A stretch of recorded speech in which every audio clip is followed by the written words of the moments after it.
Eu sei que é carnaval e eu bem que podia fazer uma super lista Netflix, uma lista Amazon para você que vai ficar em casa e maratonar tudo que você achar pela frente.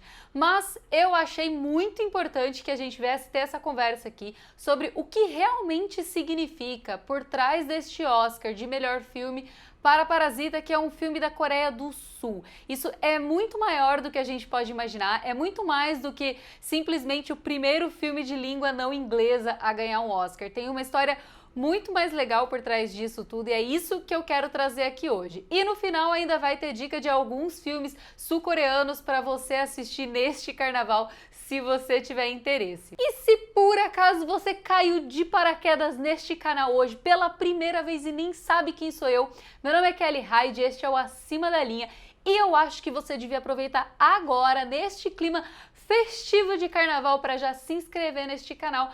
Ativa o sininho, porque toda quinta-feira tá saindo vídeo novo. A gente faz resenha, biografia sobre série, sobre filme, sobre história do que tá acontecendo, especialmente se for cinema. E para ajudar a gente a crescer muito este ano, já compartilha com aquele seu amigo cinéfilo, fanático das maratonas de série, pra gente sempre ter muito mais conteúdo por aqui.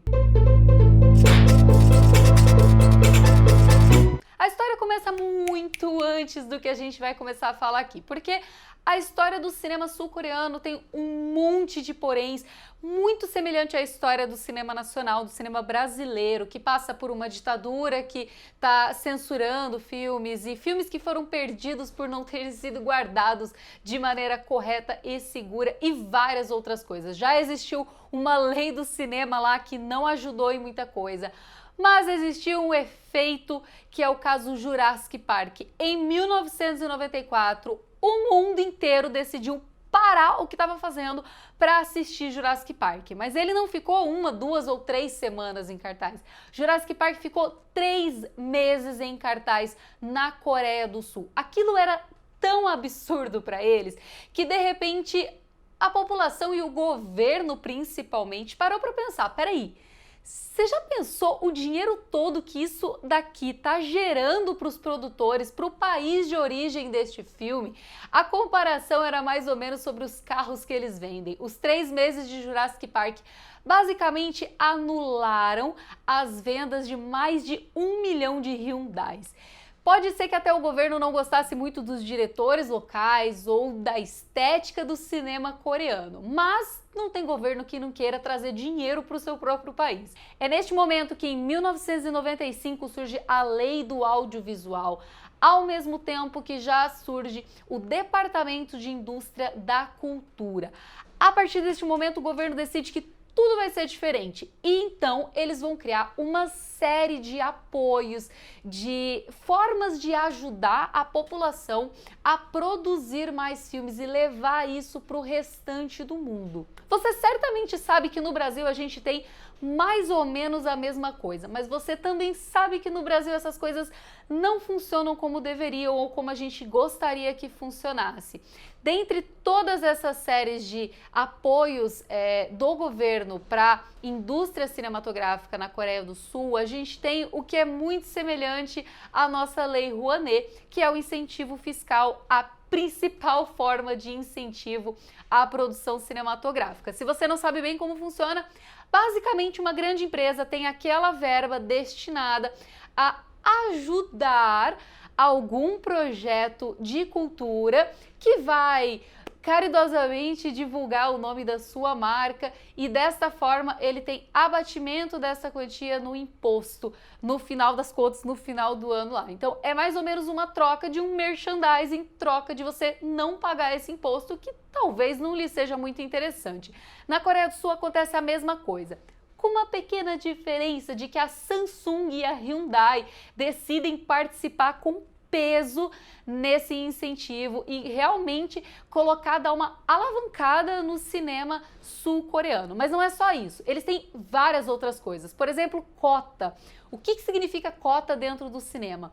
Antes desse projeto todo, os cinemas sul-coreanos tinham acho que 30 dias de filmes nacionais sul-coreanos para estar em cartaz. A partir daí, eles passaram para 70 80 dias, o que significa que agora a gente tem mais que o dobro de obrigação dos cinemas em colocar material sul-coreano em cartaz. As televisões fizeram exatamente a mesma coisa. Tinha lugar, situações em que eram 40% obrigatório até 80% de obrigatoriedade de programação local. Isso ainda não para por aí. O governo ainda se propôs a conceder empréstimos a produtoras para que elas produzissem seu filme. E as taxas eram ainda mais baixas se você fosse uma produtora pequena ou média. Além de tudo, eles ajudaram que você levasse seus filmes para festivais internacionais, para que os filmes fossem exportados para fora da Coreia do Sul, para que eles fossem dublados em vários outros idiomas, ou então